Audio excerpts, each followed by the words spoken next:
God gave rock and roll to you, gave rock and roll to you, put it in the soul of everyone.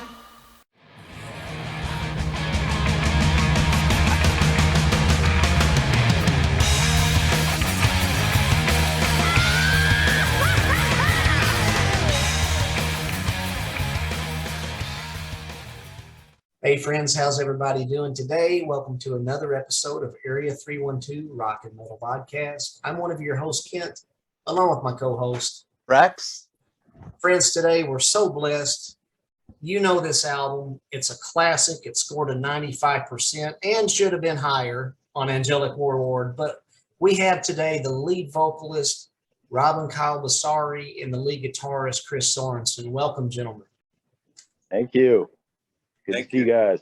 You bet. Yeah. It's great to have you. And bless Chris, y'all. I was blessed to see Fear Not back in October in Harrison, Arkansas. And, you know, Chris has been a special guest a few times on here with Fear Not. We love that band. But every time I talk to Chris off camera, I'm like, twisted his ear. Hey, buddy, can you get in touch with Robyn so we can do a Red Sea episode? Because we're such a fan of this album. So thanks again, guys, for being here. And we're going to roll with it if y'all are cool with that. Absolutely. All right. Gentlemen, what attracted you to music, and who were some of your influences? Oh, wow. Go ahead, Robyn. Repeat the question one more time, please. My furnace just kicked on. So, Robyn, I was asking you and Chris, each of you, what attracted you to music initially, and then who were some of your influences? I mean, initially going as far back as I can remember liking music, it was Elton John. It was like one of my very first. I was into the Jackson 5, and then, you know, probably most notably rock was Kiss. And then, you know, more when I got serious about music and wasn't so much a fan, because I wasn't really playing when I liked Kiss. I just was a fan. Deep Purple, I'd have to say, probably is what launched me into wanting to sing. Hearing Ian Gillan sing Child in Time and, you know, hearing Smoke on the Water for the first time, I was like, I think I want to do that. Well, you know, with Shades of Purple being on here and some of the lyrical references, I'm like, I bet Robyn is a fan of Deep Purple. So, well, that's actually a tribute to Prince, is what that is, Kent. Is it really? No. I'm like, it can't be, because I remember the lyrics. I'm like, you know, that's awesome. Oh, that's all. He got me, Rex. He got me at first. He did, yes. But yes. Prince is a phenomenal musician. No matter what anybody thinks, the man can play Agreed. guitar. Yes. Agreed. Just rips. And he could sing too. But man. Yeah. All right, score one for Robyn, Rex. He got me on that one. Okay. Chris, what about you? Who were some of your influences? Well, I mean, I grew up, my mom listened to a lot of, you know, I grew up in Colorado, so I grew up around a lot of country, like, you know, Waylon Jennings, Patsy Cline, and, you know, stuff like that, and, you know, some 70s stuff. And then I discovered, you know, man, rock and roll. I just remember sitting with my grandma one time, and she used to let me stay up late and we'd watch TV, and we started watching the concert, and lo and behold, man, there is Black Sabbath walking out there singing War Pigs, and I'm just like, hit the brakes. What the heck is going on here? And it was something called Cal Jam. I think, you know, I was probably about 6 or 7. And right after that, Deep Purple came on, and like Emerson, Lake and Palmer, and I was just absolutely floored. I just, the power and everything like that was just mesmerizing to me. So that was my, you know, and then I grew up on a college campus, just, you know, I was in Colorado, and we lived by DU at the time, Denver University. So you'd be walking down the street, hearing all kinds of stuff, man, from like Traffic to, you know, just whatever kind of rock and roll is going on. Janis Joplin, Jimi Hendrix, all that, you know. So it was just, man, I was surrounded by it. Nice. Every band you guys have listed, you know, just, and I'm probably a little bit your all's junior, but those are the classic bands. Everybody you've mentioned, just great stuff. Great. So Rex and I, of course, being fans of Red Sea and Die Happy and Fear Not and Reign of Glory, one thing that we appreciate you about you guys. Not only do you bring great music, but there's a great message there too. And, you know, as fellow Christ followers, we appreciate the fact that it's evident that you all love Christ. And so if we may ask, Robyn and Chris, when did your individual journeys with Christ begin? Wow. Robyn?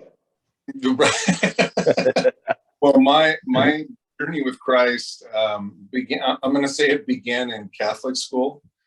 As far as I grew up knowing who Jesus was, you know, all the sacraments and all that stuff. And my mom was very pious Catholic, but I had the born again experience in Joshua's band when I was singing for him. And that was probably when it was the most real. And then a mutual friend of mine and Chris's, Mark Eric, was witnessing to me a lot as well. So, you know, there was just a good group of guys that wouldn't leave me alone about God. So thankfully, you know, they poked the right sensitive spots. Chris? Mine was kind of a long and arduous journey. Man, I mean, I grew up in not the greatest circumstances. I had a really violent alcoholic stepdad. Just my mom, we used to go to an Episcopal church, and I understood the concept of God, loved God with all my heart, but just really didn't have a one-on-one personal relationship with the Lord yet. And just went through a bunch of different things. Came to at one point, I was just like, man, there can't be a God. I wouldn't be going through all the stuff I'm going through if there was. And I started off with this whole just really questioning everything. But God just continually kept showing himself to me. But I think the whole thing got solidified actually out in California. It's a long drawn out story, and I've told just to you know, bring everything down full circle. It's a long story. I ended up meeting a guy named Steve Valdez, who was a pastor for Sanctuary Church. And Steve actually was the guy that just like, man, I've never encountered anybody like this. He had the Holy Spirit all over him. And I actually met him walking out the bar. And it was one of those things where I'm just like, man, I don't really understand what just happened, man. I mean, I'm just spilling my guts for this guy. And I'm not, you know, it's like one of those things where I'm just not, man, I'm not sure what just happened, but I'm definitely going to this guy's church because there is something that I've never felt before in my entire life. I think this guy's genuine. And you know, he ended up being a mentor to me. And it was amazing.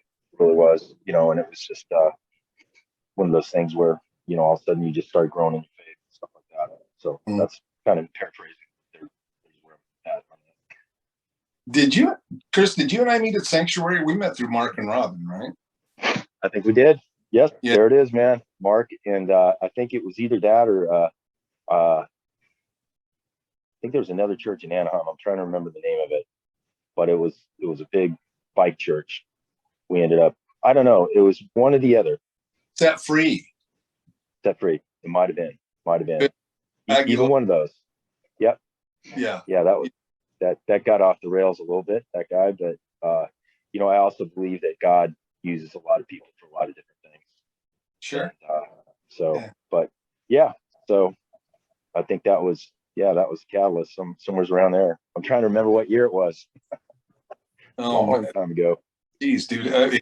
You know, it had to be like, because Dina got saved that same year. So I think the actual year was 90 or 91. Yeah, maybe. Yeah. I think I'd met you a few times before that, but we started. I think it was when actually, in the Sanctuary group at that point too. Yep. Yeah, very cool church. That was a really great place to meet people for sure. Yep. Definitely. Great team too. Yep. What's what is neat to me is as a fan of the bands that you guys are in, and of Red Sea in this instance, is, you know, because of somebody just sharing and lending an ear with you gentlemen, I just think of all the people that the Lord, I mean, you guys are vessels of the Lord.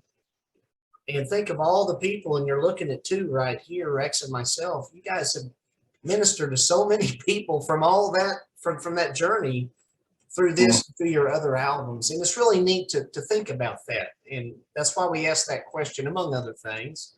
Sure. It's neat to see how the Lord works. So well, I'm still on the journey, so. yeah, all of us are, right. Oh yeah. It's forever. The walk becomes a crawl some days, but you know. It does. Agree. Well, until perfection comes, right? Then we'll be perfect. Yep. Perfection comes for us. And Yep. so, Robyn, if I may direct this question to you, you mentioned you were in Joshua, and that's the one band I know of Joshua. I honestly don't have anything by Joshua. I've never been able to come across it. How did you come to join Joshua? How did you get in that band? There was an agency in LA called Rock Congress, and there was a lady named Lucy Forbes. Chris is laughing. She was, you know, she was more probably a groupie than she was an agent in a sense, right? But she had some good connections, and you know, if you played your cards right, she passed off your demo to somebody. And I had come to her wanting to be in a fairly notable band at the time. And he said, well, you know, that spot's filled, but here's a couple of other options. And one of them was Joshua. And she played me, what did she play me? The part of Intense Defense, just like a couple songs. And she said, I'll pass your demo off to him. And she passed the demo off to him, and he called her back and said, yeah, get him out here. And so I went out there to Torrance I lived in the Valley at the time, San Fernando Valley, Van Nuys specifically. And I made the trek, and, you know, just met Josh, and he kind of, I mean, I've told the story before, but he was kind of at his wit's end with singers, because a lot of times in LA, you know, you can look really, really cool and look like a frontman, but you don't sing like one, right? And that's what he had dealt with. He wanted the package. He wanted a guy that could front, that could sing, and he was tearing his hair out. So finally I got there, and he said, did you learn any of the songs? And I said, yeah, I learned the record. He's like, the whole record? I said, yeah. So he goes, okay, try this song. And we did. And, you know, he auditioned me himself, liked it. And then we had an audition with the rest of the band. And then we did a show 2 weeks later. And it was Joshua was a great learning experience for me. And then it later became called Jaguar when we were major label through, oh God, the names are so foggy for me, like the people we were involved with. And it doesn't really matter, but we got to this point where we'd been shopped to everybody. And that's kind of when Die Happy came along. And so I, you know, had kind of jumped on full steam with the Christian vibe, right? I wanted to do it. I wanted to write lyrics that were more geared toward, being somewhat evangelical, but not like Stripers, because like I've said, no one does it like them. And that was it. You know, with Josh, we got along really well. He's a great guitar player. And he taught me a lot. He taught me a lot about writing and song structure and things like that. Well, really quickly, Robyn, you mentioned Die Happy, and this was my introduction to you, was through the Die Happy albums. Yeah. You don't mind my asking, Robyn, what was the catalyst? How did you get connected with those guys in Die Happy? Sanctuary. Okay. Glenn Mancaruso. God, he's the guy that should be an agent, man. He's probably connected for bands, right, Chris? Oh, yeah. Glenn knows everybody. He knows it, and he's such a great guy. Like, if you a great drummer. there's something really wrong with you. but no, that's how it happened. It happened through Glenn. Glenn gave my number to Doug, and I had really kind of been praying about. I mean, it sounds very like cold to say this. I'd been praying about a specific amount of money because we needed to make bills, and I got this call from a guy named Doug Thien that said, "Hey, do you want to record a record? And this is how much we can pay you." And it was like, the exact amount. So, sometimes we take those things and we make them a little bigger than maybe they are. But it caused me to jump, and I went there and Doug had all the songs written and I just sang. That first Die Happy record, I didn't write a note, nothing. I just sang what Doug wanted me to sing. And to me, it's still the best one.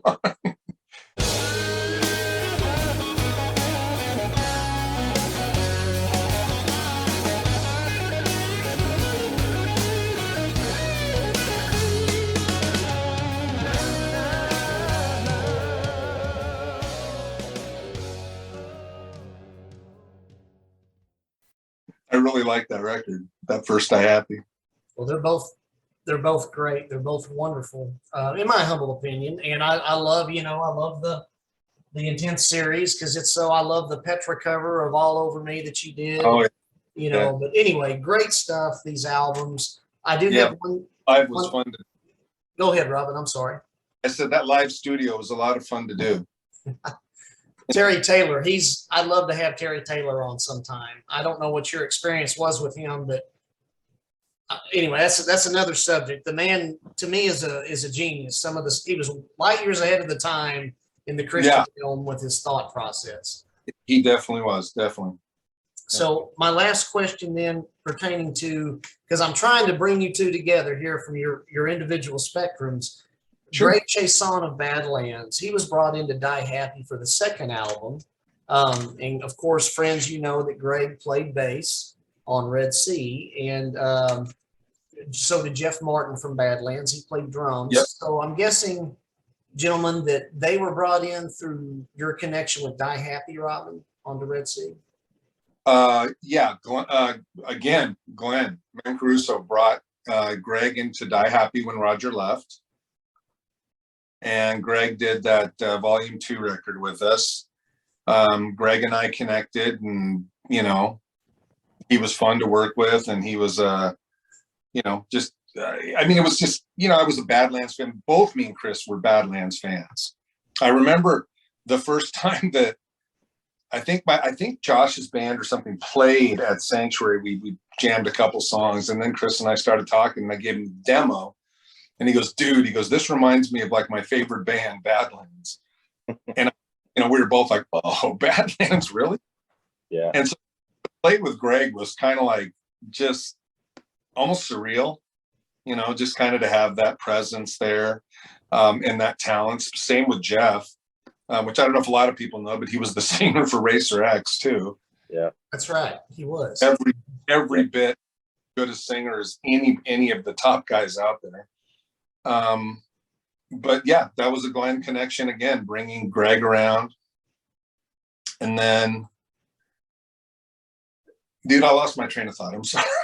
Well, I was asking you, I was trying to connect you, and I'm trying to bring two roads together, and but you answered the question perfectly, just how Greg was brought into the band through, and Jeff, probably through you knowing them through Die Happy, and just Glenn. I mean, Glenn is the one that you used to room with Greg. And so he, one time mentioned, he goes, hey, what if I could get Greg Chase on to play bass? And I was like, yeah, oh, good. Let's get John Entwistle too while we're at it, And that was totally my attitude. I thought there's no way that this is happening.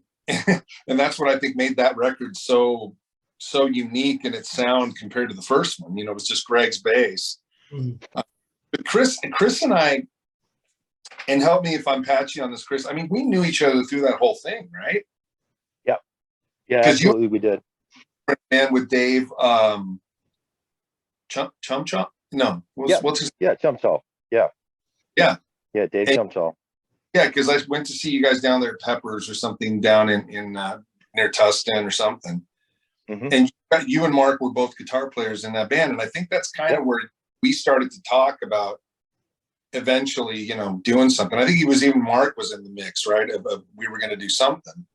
Absolutely. Yeah. Mark Eric is just, to this day, the guy's just a phenomenal player. Really good producer, singer now. I don't know if you've heard him sing, but he's actually he's just a talented cat. Who's But this? yeah, I think at one point, a gentleman by the name of Mark Eric, he's down in Austin, Texas. Okay. Get a chance to look up Mark Eric music. Okay. He's got that kind of very, very cool 70s vibe type thing, like what me and Robyn really, what brought us all together was love of like the old classic rock type stuff. And I think that's what the attraction to a lot of the stuff that Badlands, that whole thing was from the love of growing up listening to like Wishbone Ash and Wishbone Ash. so many different people like Steve Marriott, just these really hook driven, cool guitar riff. Yeah, Humble Pie, man. And Purple, obviously, and just like Bad Company and just all these like different legendary bands that we all grew up listening to.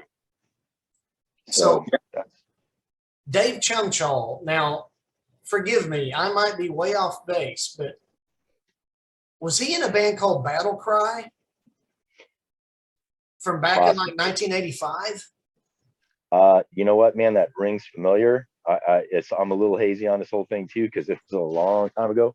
But yeah, we were. I think he might have been, but we got together and had a band called Showdown, and just pounded the Sunset Strip for a few years, and just really relentlessly.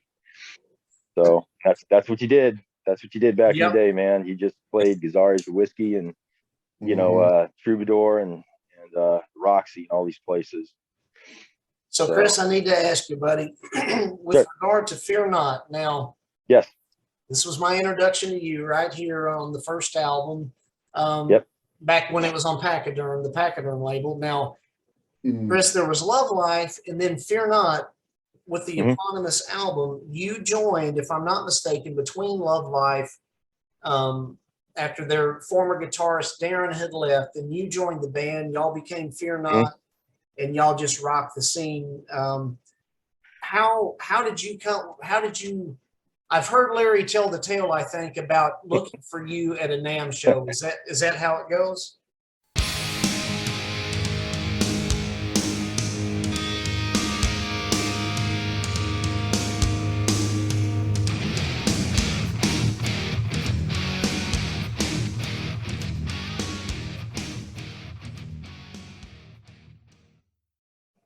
Well, apparently, yeah. So I was walking around. I was really contemplating moving back. I originally grew up in Colorado, and I was originally contemplating on moving back. My mom had passed away not too long before that, and I'd spent a lot of time back in Colorado and started reestablishing my roots and stuff, and just really started thinking, well, man, maybe it's just time to go back home. And that's when I was walking along.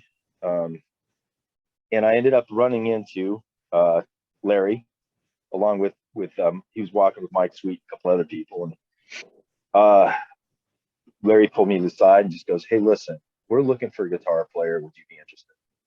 And I'm just like, "Well, yeah, man. I mean, I was in between gigs. I think Showdown had, kind of run its course and stuff. And I got a tape from Larry and listened to some of the Love Life stuff. And man, you know what? It was great stuff, very well crafted. But I was just looking for something a little bit heavier. I wanted that just driving, aggressive, rip your face off type stuff. And so I listened to a couple of the songs, and I'm just like, well, that's cool. And then I came across a song called "There Is Love," and I was like, that's it. Hold the phone. That's the direction. And it was more of a a little bit, it was aggressive, but it's, still had like bluesy rocks, kind of bluesy rock type of feel to it. And so that was something that I connected with, and that's how we ended up getting together and started writing and rehearsing and stuff. And y'all released this phenomenal album. And it's interesting because whether Die Happy or Red Sea or Fear Not, there is, even though y'all were playing with different people before doing Red Sea, there's that common thread. There's kind of that, and you've heard me describe it, Chris, that heavy bluesy hard rock metal sound. And all of your projects incorporate that, and I love that so much. That's kind of my favorite flavor of metal overall, I think. Oh man, mine too. That's why I love you guys so much, and of course the wonderful message. Thank you. So you guys found each other or were introduced through Sanctuary, and then you all mentioned how you all came in contact with Greg Chason and Jeff Martin through Glenn Mancaruso. Incidentally, I loved Vengeance Rising back in the day when they hit the scene. Man, right? They were something else, man. Larry Farkas, I mean, it was amazing. Larry rips on guitar. I love that guy. Yeah. He is just a phenomenal player. And they were all awesome. Roger Dale. Oh, Martin, Roger. Yeah. The whole deal. Theme, everybody, man. Yes. All those guys. All the guys. And Yep. So when Red Sea hit, my introduction, guys, to Red Sea, I think there was a compilation, and to us Christian headbangers, people might poo-poo compilation albums on the mainstream market, but they really served a great purpose as, back in the day, trying to find great metal bands that, that had a great message. Premium Cuts was the compilation. Yeah. I heard 3 songs, I think, off of that, and you guys were the bomb. Baron Cross was on there, and I love those guys. Yep. Absolutely. Did you guys ever play out as Red Sea? Did you guys, me living in Arkansas, I mean, I don't know. Were you guys playing out as Red Sea? We played GMA, right, Chris? Yeah. We did. We played GMA Fest, man, at a club called 328 in Nashville. And that was, I think that might've been one of the only shows. We had offers. I mean, we had considerable offers for touring. Remember that guy, Terry Sasser? We sat in his office in Nashville. He's like, he was booking Skid Row or something, wasn't he? He was, man. Yeah, a lot of people. Yeah. And well, I threw the wrench into the whole thing because I couldn't move to Nashville. So that's the be all end all story of Red Sea, is I just couldn't make the move. And there was just no way, we didn't have the technology we have now. I mean, I think art has suffered greatly through technology, but the one thing that would have really aided Red Sea back then is if we had the ability, to communicate more on a regular and kind of get guys together. We got this band together for GMA that was Dave Mansfield, right? Was the drummer? Yes.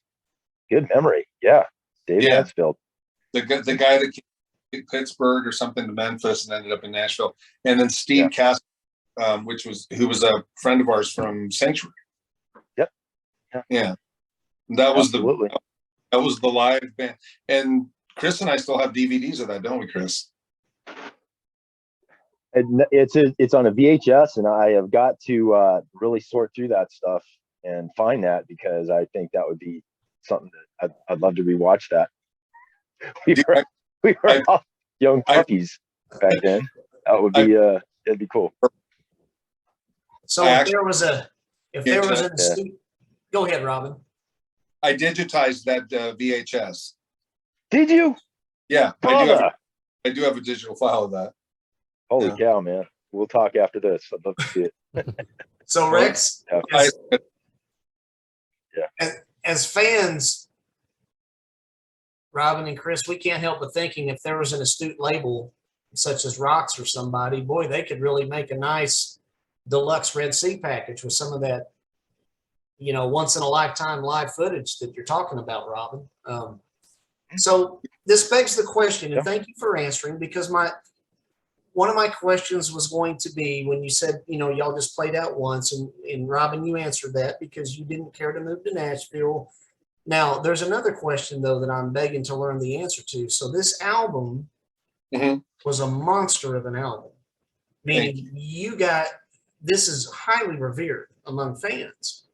So my other question is, I understand, Robyn, that you didn't care to move to Nashville, but you all made one release. Why couldn't there have been a follow-up or two? I mean, what is it, the same answer, just because of not wanting to be able? The logistics, yeah. I mean, Yep, agreed. With Reign of Glory, I mean, I sat in my bedroom with a Shure, SM7B mic and a DAW and did all those vocals, engineered it myself. There's not a chance I could have done that in Red Sea. And the kind of budget that, I think what people need to understand is that, you hold the record in your hand and you play it and you think, oh man, this is so incredible. I want more of this. But behind the scenes, there's a lot that goes on that has to take place for that to happen. Right. And the number one thing is money. And Red Sea's budget was not big. By the time Greg and Jeff, and I know what studio time was at Dino M's, back in that day, I think it was like $135 an hour. So were those sessions 2 weeks, Chris? Were we there for 2 whole weeks? Brother, I think it was a lot shorter than that, because I think we had all the tracks basically cut in under 5 days. Yeah. And then we went in, and then the rest of it was mostly sorting everything and mastering, which PK Mitchell, we'll bring that guy into the mix. Absolutely, yeah, phenomenal cat. Just couldn't speak more highly of him. But he was the guy that really sorted everything out and was like the mad professor on the mixing board.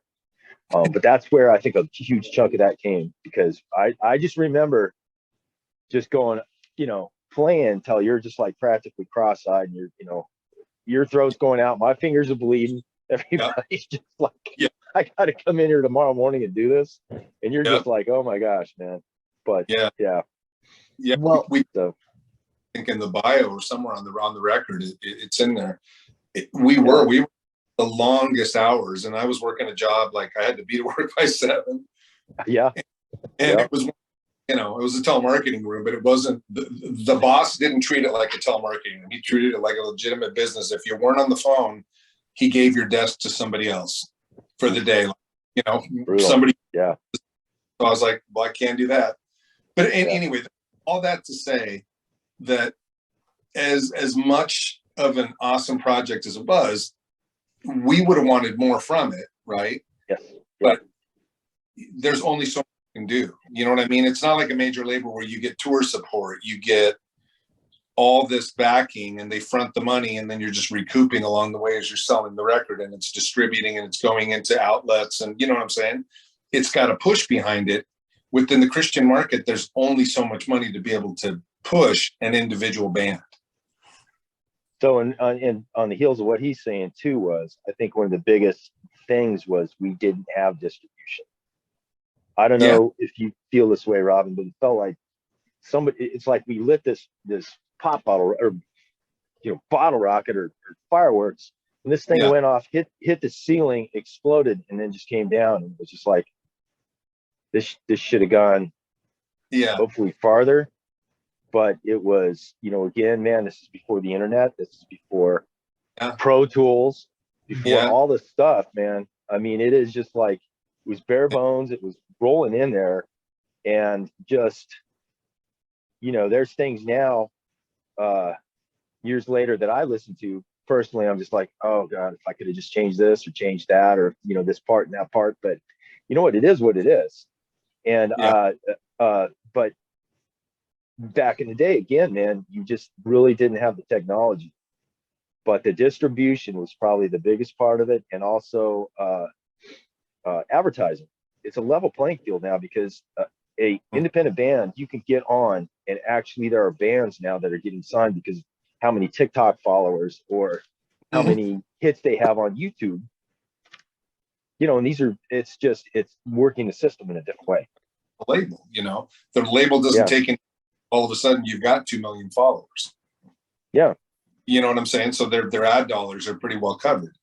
And I hate to sound so business-like, but that is really what the record industry and the record business is, Christian or non-Christian. It's a business. Agreed.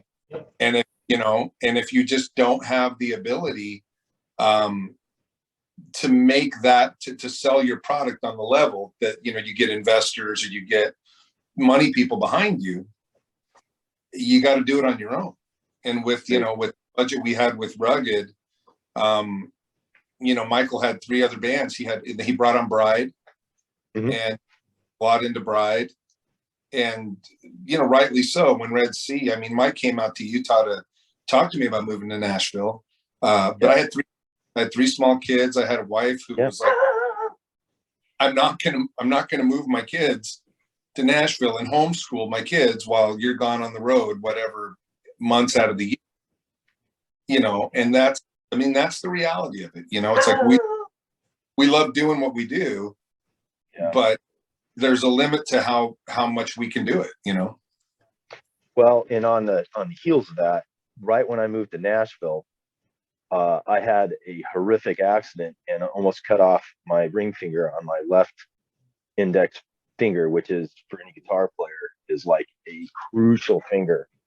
And the digit going like the last knuckle all the way up to the fingertip, I had smashed it so bad they wanted to amputate my finger. So I was out of the playing game for probably 2 years, but it brought on a different aspect of my playing now, which is slide guitar, because I couldn't play because of all the scar tissue in my finger. So, there's always that phrase where, if you get if somehow you get a lemon, trust God and, he's going to turn it into lemonade, basically, or, paraphrasing. But so that would have, if you would have moved out, man, that would have been a rough thing. I just think it wasn't God's timing, man. It just, it really slowed my roll, made me reassess everything. So, and exactly. Seeing on the other end of things where I was, where how things went for us. It just, honestly, looking back, it just wouldn't have been meant to be at that time, Yep. But you and I had songs for the second record. We did, man. Yeah. This summer we got together. I don't know if I can't remember if I told Ken about this, but we sat down and just started reminiscing, and it's just like, you remember this one? It's like, oh yeah. Okay. So yeah, we did. We definitely, we're planning the second album. So. All right. So on that thought, I'm putting the cart way ahead of the horse here, but that's okay. Songs for the next record. Okay. Now this excites me because, gentlemen, as we all know, it's a new time. It's a new era. There's new technology, like you're talking about, Robyn, and it relatively can cost less money to make an album. What if you guys took these songs and we were all blessed with a new Red Sea recording, and somebody like, I'm just throwing it out there, Rocks Records, let's say, and I'm saying Rocks because they've done Reign of Glory, they've done Fear Not, right? Bill is the man. Yes, he is. And so nothing but mad respect and love for the guy. Gentlemen, it's a new era for technology, and things can be done for a lot less. And can we just test the waters and see how many Red Sea Part 2 fans snatch up? Is that a possibility at all, guys, or not?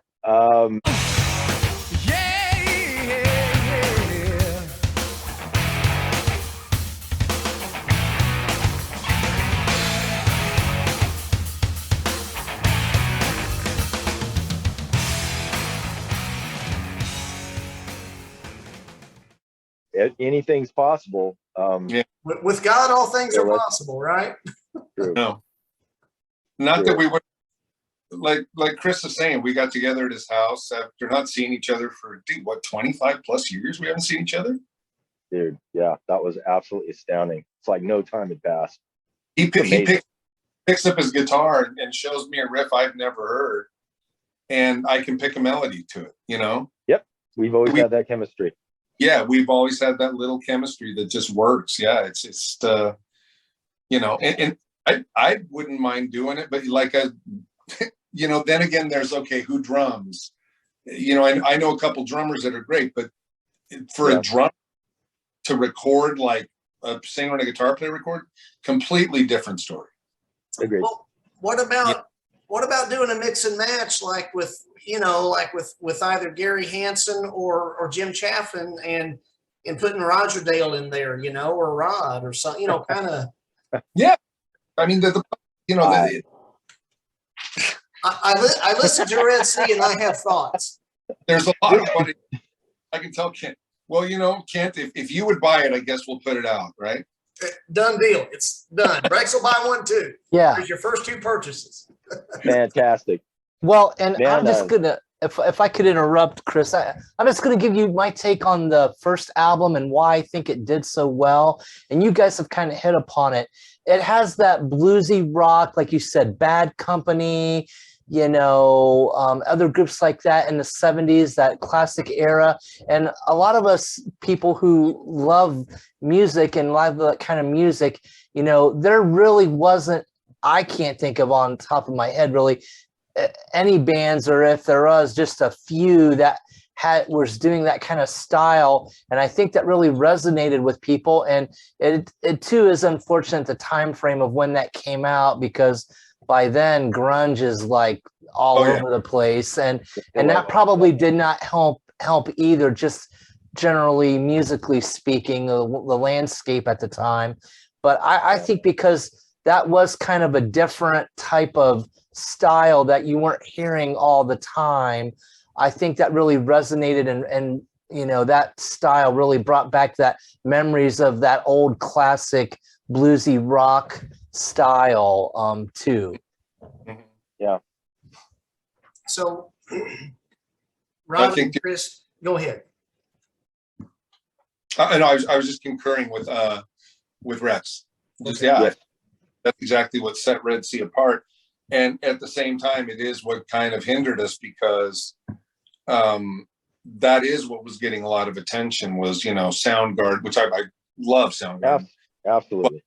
Nirvana, you know, Alice in Chains, all Pearl Jam, that whole scene burst huge. And, you know, with the danger, I think with, I hate to call it this, the Christian industry, right? Because it's not an industry, it's a ministry. It's not so much an industry or business. But the issue with it is like people expect the band B to be a good copy of band A that's on the secular side, right? Like it's like an imposter fragrance. Exactly. Yeah, the Dracar, you know, the truck stop Dracar or whatever it is.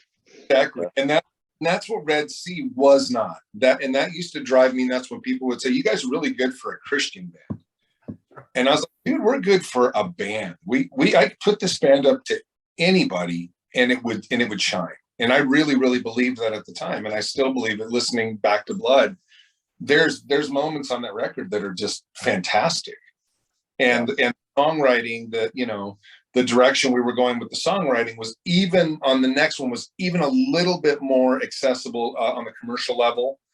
My going to be a little bit more pronounced, a little bit more singable. You know, and all the ideas were there. Like I said, you know, if Chris and I were with a major label, there would have been a second, probably third, fourth record. You know what I'm saying? And those are the people that had the budget to do something like that. But unfortunately, with, you know, a small band like we were, and in a tiny market, we just, So at the time, there was no feasibility in it whatsoever. I totally agree, and who am I to disagree? But you know, Robin, everything you're saying makes perfect sense and all. I still contend that, of course, that was 94, and with the genre of music, and I'm just talking rock and metal. If you ever hear Rex and I, friends out there, when Rex and I say Christian rock and metal, it's to try to bring home that there's a message here, but we're not big fans of the term either. We're not trying to hide anything, but it's rock and metal Absolutely. music, and you know, people are either Christ followers or they follow something else, and we get it. So, but Sure. Robyn, to my point,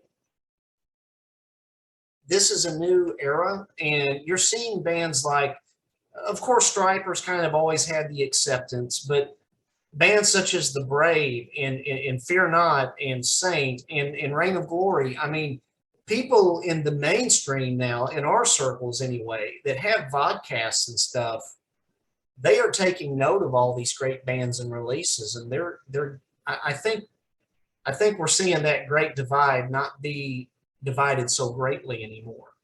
Because I mean, Chris, for instance, I think Reign of Glory even, but I know Fear Not and The Brave and Saint have gotten a lot of props over there at our friend Lee's channel at Iridium.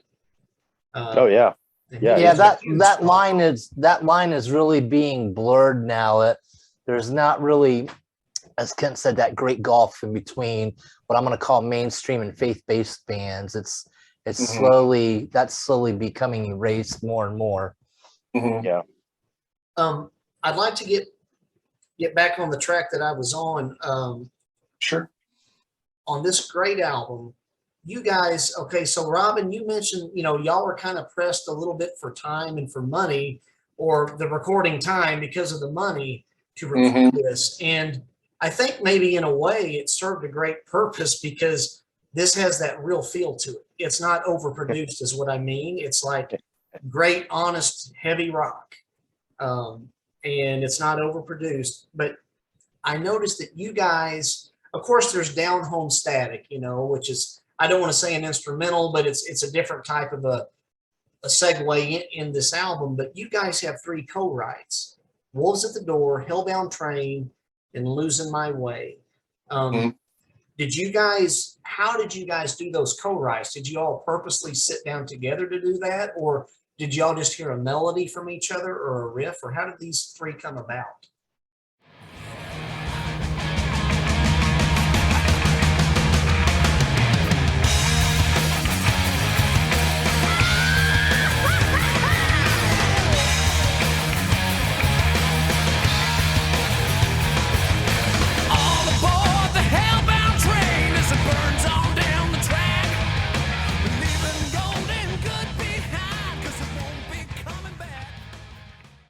Soul Shaker was first. I mean, I was at Chris's house when you lived in Van Nuys, right, Chris? I think so. Yeah. Just in the bedroom there, and I had my little Gorilla practice amp and brought it over and was playing the beginning of that riff.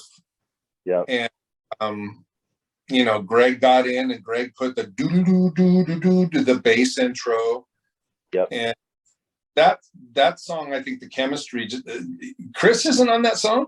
He's not a co-write on that song. No, the co-writes that because I scoured the liner notes, and there's Wolves at the Door, there's Hellbound Train, and Losing My Way are the 3 true songs that you guys had co-write credits for, unless this is mistaken. How did you not get co-write credit on Soul Shaker? That's strange. I didn't fight for it. But dude, yeah, you put that whole. Man, the thing is just like there was. It just wasn't. It was more about the song than anything. It just really, it was just one of those things. I think I've talked about this before with guitar playing. Everybody talks about LSD being lead singer disease, but there's also GSD out there too. But Chris has none of it. Nick Layton has none of it, and that's awesome. Here in Boise has none of it. And those are the only 3 guitar players I've ever worked with that are this nice about things like that. Because Chris should have had credit on Soul Shaker for sure. But the other co-writes, Wolves at the Door. The cool thing that I'd like to talk about with Losing My Way is you had that one intro. Yep. And then I had the dum dum bow da da da da da da da da da da da da da, and then you had that off kind. Yep. Bow. Yeah. That thing that went in the beginning, and then you did all that kind of almost Creedence-ish type stuff in the beginning with Yep. the cool in the back and stuff. Yeah, real swampy. Yeah. I always, you know, that type of vibe, man, with the tremolo and all that. Yeah, So that was really, really a cool thing. But on the co-writes, I mean, if I'm answering the question properly on the co-writes, it was just a matter of I would have a riff or Chris would have a riff. Hellbound Train was Chris. Hellbound Train was Chris coming in and saying, hey, here's this tune. I think Greg put in a little bit in the chorus and then lyrics, right? Yep. On Hellbound Train. That's your that was your riff from the beginning. Tears of Joy came from Joshua. That the way that song got done on that record to me is really, really hard to hear back. That shouldn't have been in a 6/8 time. It should have still stayed 4/4. But is what it is. But anyways, what's the other one? Oh, and Wolf part too, right? The let the what was it? Let the sun shine. That's Oh, it. yeah. Uh-huh. And then So, and That see, was like Rex and Kent. That's what we would just kind of, because we liked the same stuff. It was so easy to just kind of play a riff in A, and all of us, Chris would do something, and I'd go, dude, what's that? He'd play it over, I'd sing over it, and we'd put it together. You know? Yeah. Like the Wolves at the Door thing. I think it was just like one of those things where they used to do in the 70s. All of a sudden, you just have this paradigm shift in music, and would go from something into something completely different. And then all of a sudden I started hearing like, you know, I was like a huge Jimmy Page fan. And if you listen to like a lot of the Zeppelin albums, man, you'd hear all these undertones and all these little parts, you know, because we all had, you know, I don't know about the rest of you guys, but I used to just dissect songs. I'd have my headphones on and just like study songs. You get a new album and you just sit there and just listen and read the production notes and read who did what and all that. And that was always fascinating to me. But it also gets ingrained in your brain. And when you're writing, you start, you know, oh man, so what if I did this? You know, so that was the one fun thing about it. To this day, I think the Red Sea album was probably one of the most freeing, fun albums I've ever done, because nothing was off the table. I mean, it's just basically what you heard in your head. You could do whatever you wanted. Oh, you know, there's parts that we would try things, and it was just like it either worked or it didn't. Yep. You know. Yep. So it was fairly spontaneous. I mean, there wasn't this big plan. It was just like, oh, you're doing this, so I got this, and just see if it works or not. No, man. To the point, there was some things that happened. Like, if you want to talk production, I could talk to you about that all day long. There's some things that happened that were accidents that are just like on the album, just going, I did okay. For instance, Wolves at the Door. There's a harmony part at the end, like right before it goes into that thing we were talking about, where we were tracking, and it, you know, all of a sudden the song stops and there's like this feedback, and then there's a second note that comes in, and then I drop the bar and the whole thing just goes in and just shifts in. And man, that was by accident, that second one, because there was no way to listen back to it. And I remember looking into the control room and seeing papers flying and people laughing and high-fiving. I'm just like, I don't know what happened. And then I think Robyn's sitting there tapping on the window going, dude, come here, you know. And it's just like, how did that happen? You know, and just little things like that, man. And one of my favorite stories though was on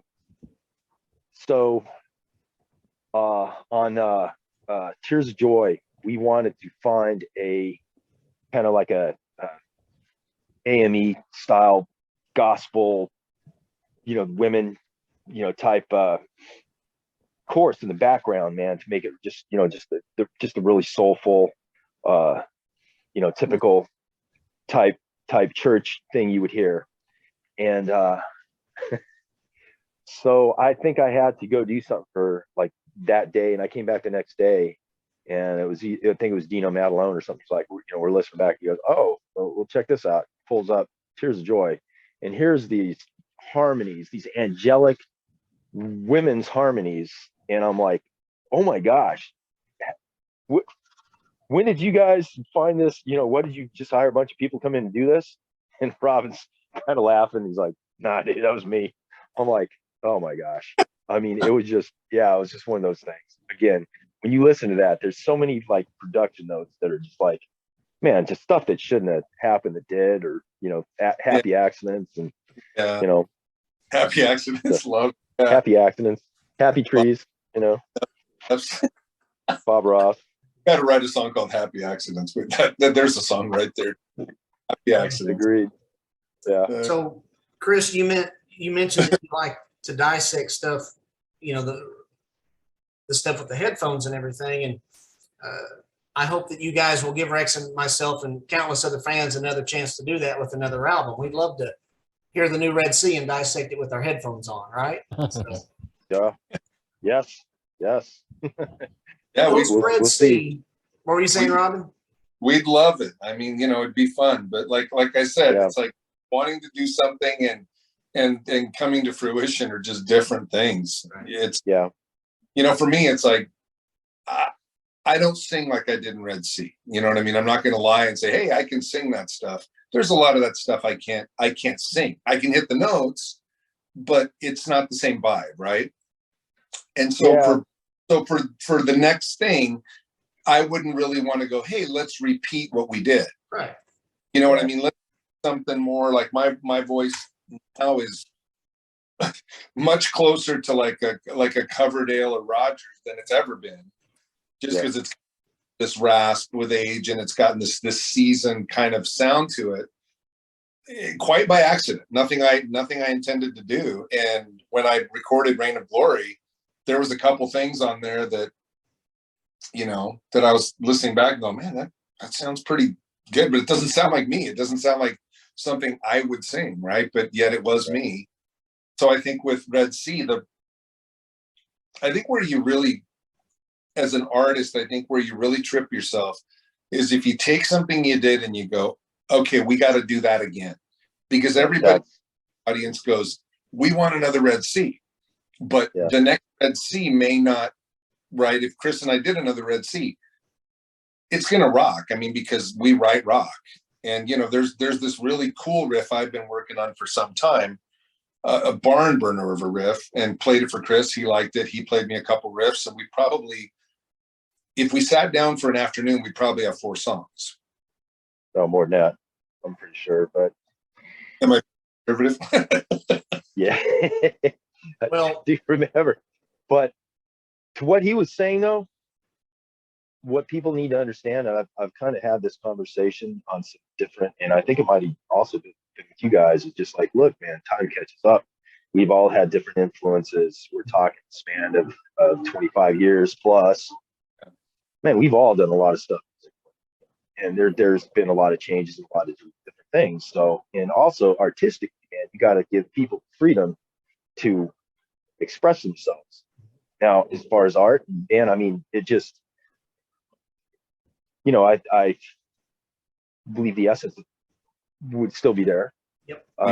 The playing might be, you know, slightly different, or the singing or something, but, you know, certainly it's going to be, you know, if you were connected and were a fan of that album, then I would think that you would also, you know, if that did happen, you know, people, I hope, would embrace that. But I mean, it's, you know, again, you just got to remember, where were you 25 years ago? What were you doing? What were you wearing? I had hair. People progress, you know? Hair. Yeah. Yeah. And I didn't have gray, so much gray in my beard and in my hair, you know? I mean, it's just like time catches up, man. That's what it is, baby.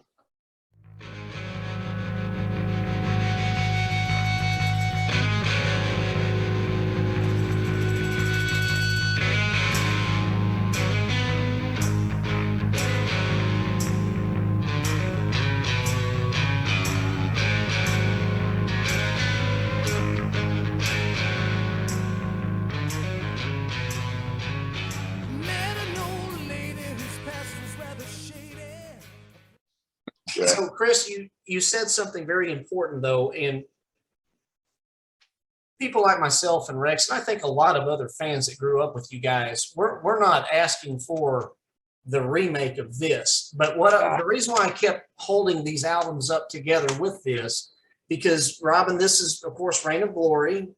Oh, There's your Reign of yes. Glory, and Chris, there's the newest Fear Not, and both have Yep. gotten wonderful, well-deserved accolades.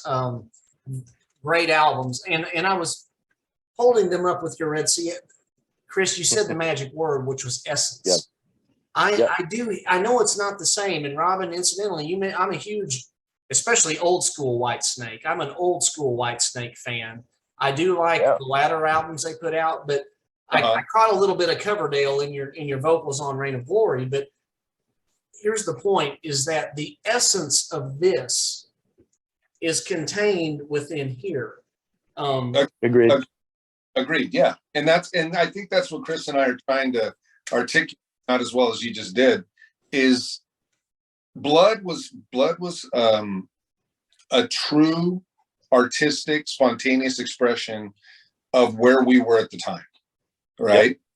But I still, to this day, will listen to Fireball, will listen to Machine Head, will listen to Zeppelin 2, Zeppelin 4, Zeppelin 1, Sabbath 1, Sabbath, Bloody Sabbath. I mean, Striper. It's like I'll listen to all this same stuff that we were jamming on and Bad Company and all this stuff. So it would be nearly impossible for Chris and I to get together and not sound like that. Right. Mm-hmm. But stylistically, I think that you have to kind of sometimes play to the audience a little bit. Right. And so the stuff that's going today, like my favorite band out there right now is Rival Sons, and they have been phenomenal. Yeah, those guys. Jay Buchanan is. It's been so long since I've heard a vocalist and a guitar player, Scott Holiday. Oh yeah, where I'm just like, whoa! But it's so funny because I was listening to one of the records and I'm like, this sounds like us. This sounds like what Red Sea was totally shooting for. Didn't you get that vibe when you heard some of the stuff? Yeah. So one of the things that we did also, what's that? Like too bad, or if you heard like Keep on Swinging, like those songs. Absolutely. And that was one of the things, like, again, back to production, was we intentionally tried to make, we stripped away a lot of the production style stuff of like compression. That was where PK Mitchell came in too, was like, man, there's a lot of old amplifiers used on the Red Sea album. And that's also, I believe, with like Rival Sun, man, is they're shooting for, that 70s thing where you didn't have, it wasn't like the guitar tones were not as layered and they were more vintage sounding, still really heavy and still driving, but not as, produced as like what was in the 80s and stuff like that. And that was the fun thing about doing that. But the Red Sea album, I cut most of that actually with, I got on this kick on vintage blackface Fender Bassman amps, which if treated right, and you can drive those things like old Marshalls, and they're like a Marshall on steroids. That's what I used a lot of on the Red Sea thing. It just got this mid deal. And remember those old these old Bassmans. I actually even had something burn up. I'm trying to remember what song it was, man. I had this great, what's that? I said you cooked an amp on the album. Oh yeah. I think it was on Shades of Purple. Because it was just like, man, we're just like listening, going, man, this tone is just like, this is great. Mm-hmm. And me and PK are looking out there, and I don't know if you were there that day, but I look out, there was like, one of the walls had like, that kind of it's like a kind of a laminate wood, but it was kind of shiny, back wall, so you could like the old pan. Yeah, old paneling. So you could see the tubes glowing. And it's like, uh-oh. I walk back there and, man, these power tubes are glowing like flashlights. They're not supposed to do that.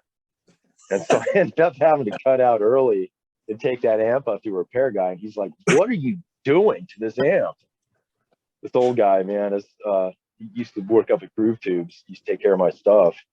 Yeah. But he retubed it, recapped it. And it didn't quite have the tone it did, but we were able to get through the song. But Wow. Again, old amps, old things, weird things that happen like that. But that's the one thing, is like part of the reason why that song sounded like it did is because that amp was about to like internally come apart. So That's stupid. I Yeah. never knew. Right. Well, I gentlemen, thought you did. Yeah. Okay. I think, guys, just hearing y'all talk, like your natural essence is just going to be there, and that's all we could ever ask for. Because I can't help, I'm not wanting Red Sea Blood Part 2. All I'm asking, or I think as fans, just your natural essence comes through. I think the Almighty willing, and if you guys feel led, I feel like we couldn't help but be blessed by what you guys naturally could produce it, for a new Red Sea effort. And the case in point again is that essence is still on these wonderful releases right here. Yeah. And 2022 has been a wonderful year for us as fans. We got Reign of Glory, which came out. Oh, great album, by the way. Yes. Phenomenal. Great album here and a great album here with Fields of Sorrow. Congratulations to both of you on Man, two thank you. wonderful albums. Yeah. So what I wanted to ask was, Robyn, I hadn't heard from you since Red Sea, and I was so pleased to see not only you, but Roger Dale, you and Roger Dale reconnected. And then Chris, I know, with Fear Not, Fields of Sorrow, we also had, before that, we had the Struggle single, and we also had, For the Wounded Heart. Mm-hmm. So to each of you, I would like to ask, Robyn, what was it that brought you back on the scene with Reign of Glory? What was the catalyst? And then Chris, with Fear Not, what had been the catalyst for you guys coming back in full force with your new release, Fields of Sorrow? Yeah. Robyn, we'll start with you.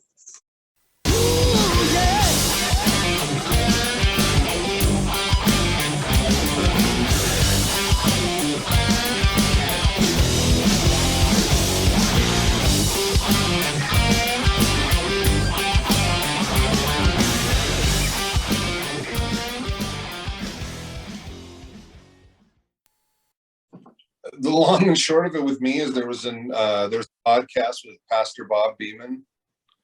I think it was Two Bobs and a Microphone is what the podcast was called. And Roger Dale knew he was be on that with me. And about 2 days prior to that, reached out to me by email, and he said, would you be interested in singing a couple of songs on this record? And he threw some figures at me. Because I guess I have the reputation for being money hungry or something. Yeah. But anyway, he threw the figures at me, and I thought it over and thought, yeah, I'll check it out. He's like, well, but first, we need to hear from you. We need to hear what you've done and hear your demo. So I sent them this song that I worked on called Star Breather. That's very rocking, very straightforward. Like vocals are way up there, like Ian Gillan, the whole thing. Any Red Sea fan would be pleased with that. And I sent that, and he comes back with, how would you like to sing the whole record? So I was like, sure, okay. That was it.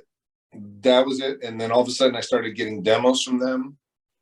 And the first demo I heard, a different singer had done his rendition of the vocals and melodies on it.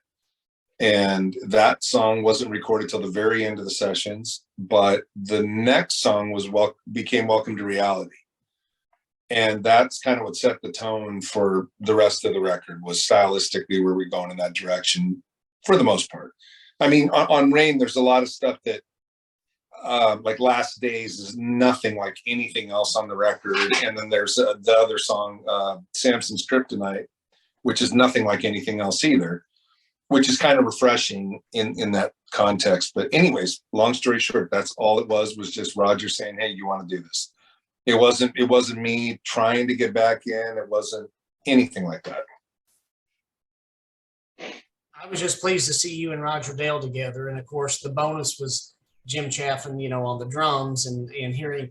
This is my introduction to Nick Layton and his guitar work, but it's wonderful. Yeah, It's a great album. So I'm super pleased to have it. And I actually spoke with Roger Dale about something in the future. So hopefully you can be a part of that too, Robyn, because we'll talk later. So Chris, I was super pleased, just a couple of years ago. Of course, Rex and I, our thoughts. We love this album. Yeah. I was super pleased to see this, you guys back. And I love Eddie's work with you guys. So tell us about Fear Not coming back and creating this monster of an album.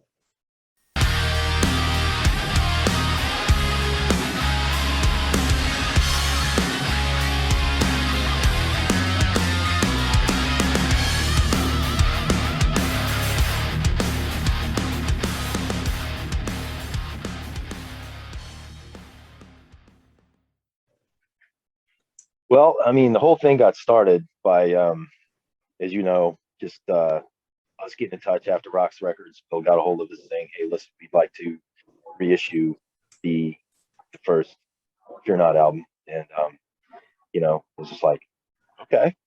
And up to that time, I hadn't talked to Larry or Gary or Rod in like years and years, and that was like the catalyst to get us all back together and start talking.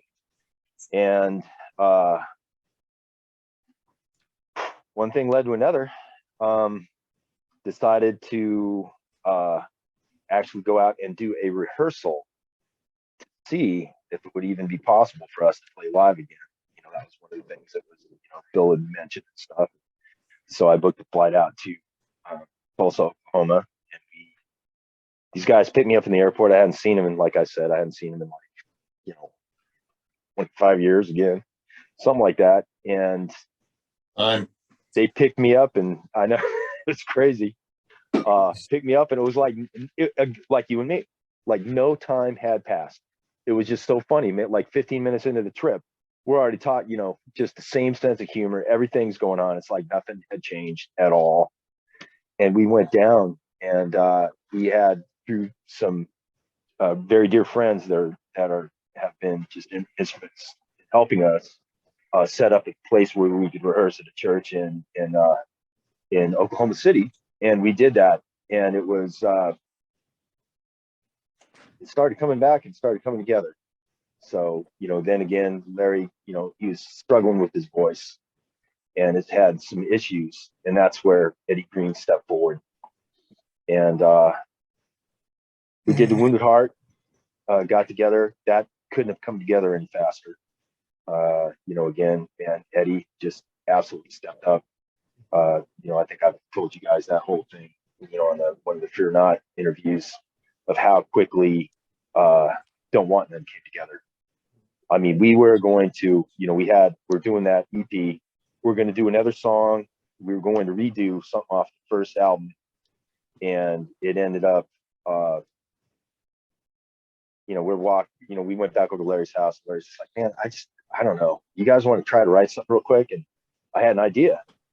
And so we all got together, and then we came in the next day and sat with Kyle Simpson and recorded all this. Eddie came in, like I said, and just looked.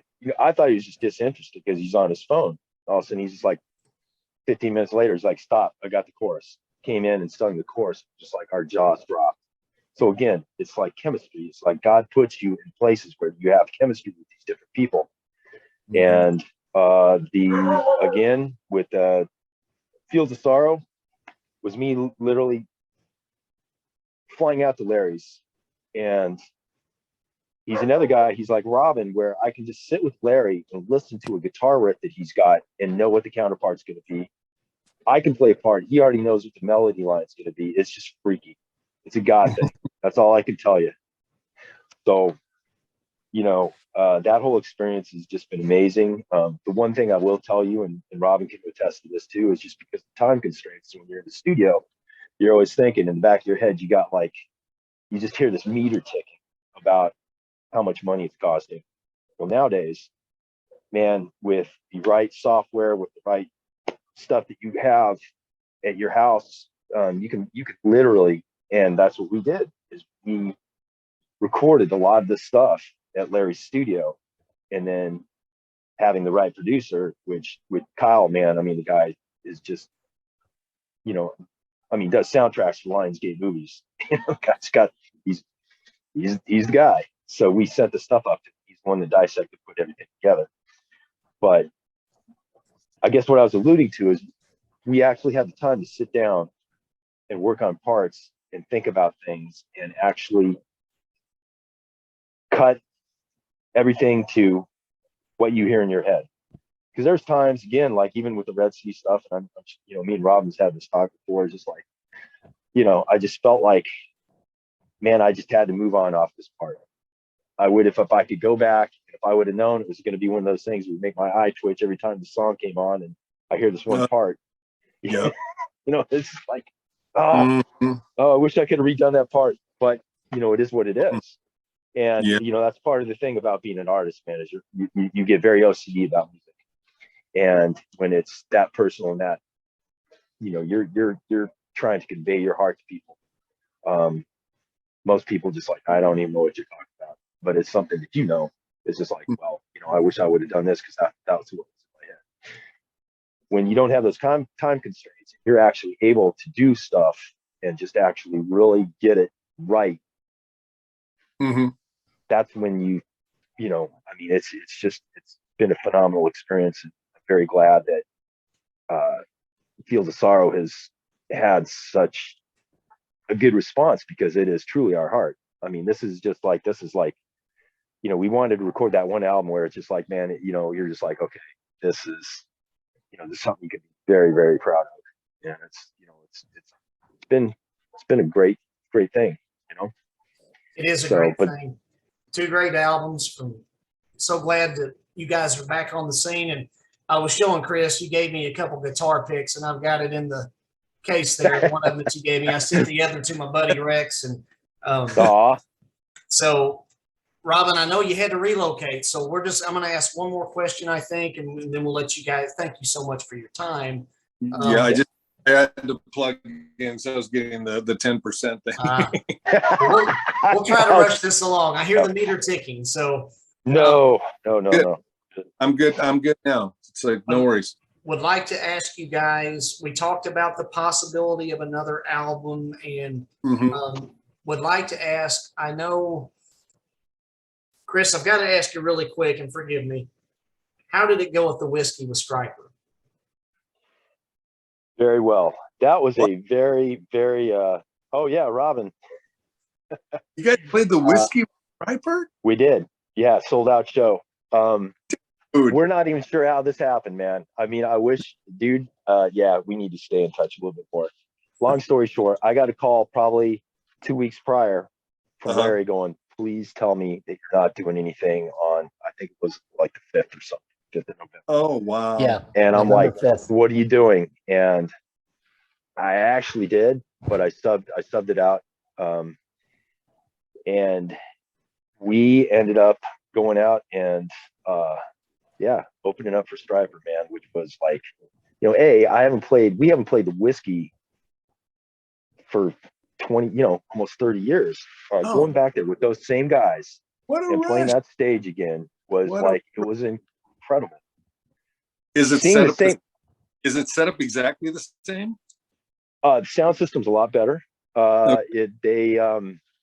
They're not as relentless as they used to be, where it was like, you know, that was the ongoing joke, because you'd have like 5 bands in one night, and it was literally, they would open up the side door and like throw your stuff out the door. And it's just like, man, you're chasing cymbals down Sunset Boulevard, you know, just like, it's kind of like that.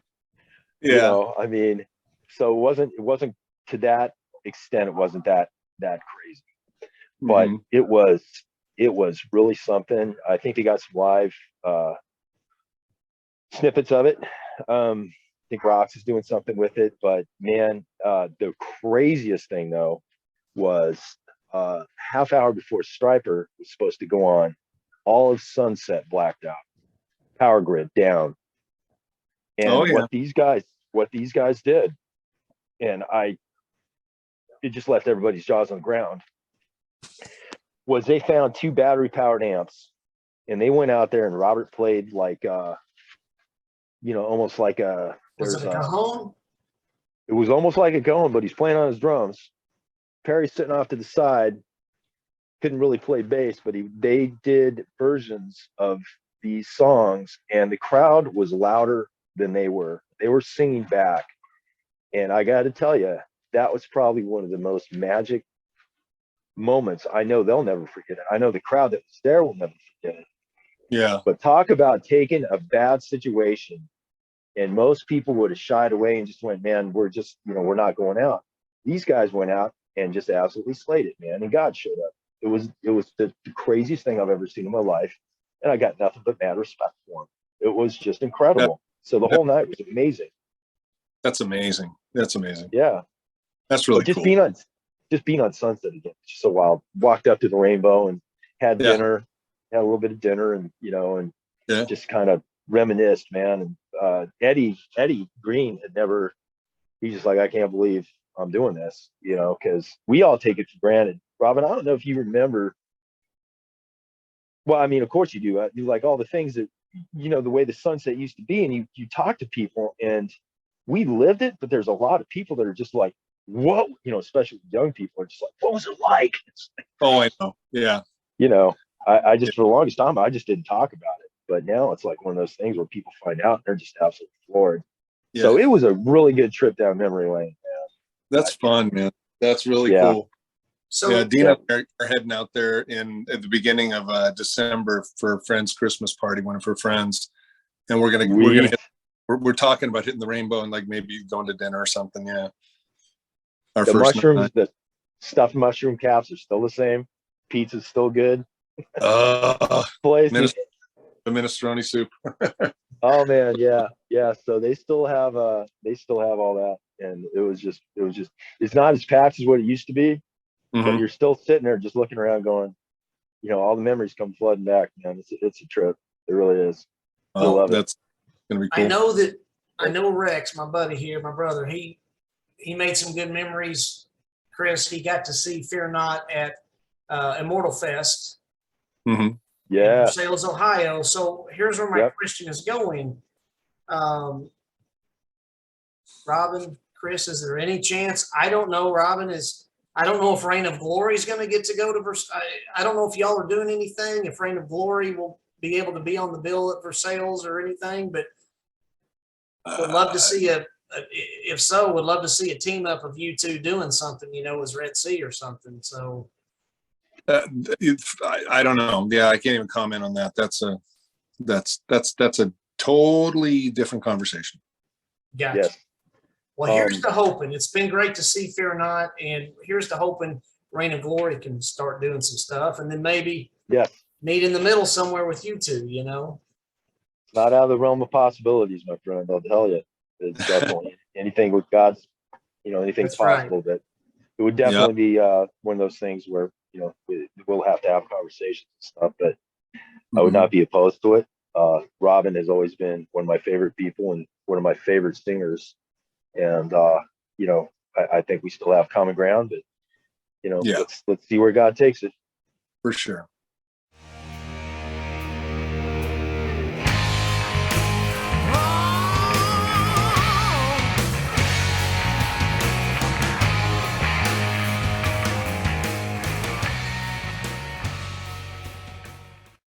Thank you both for a wonderful album.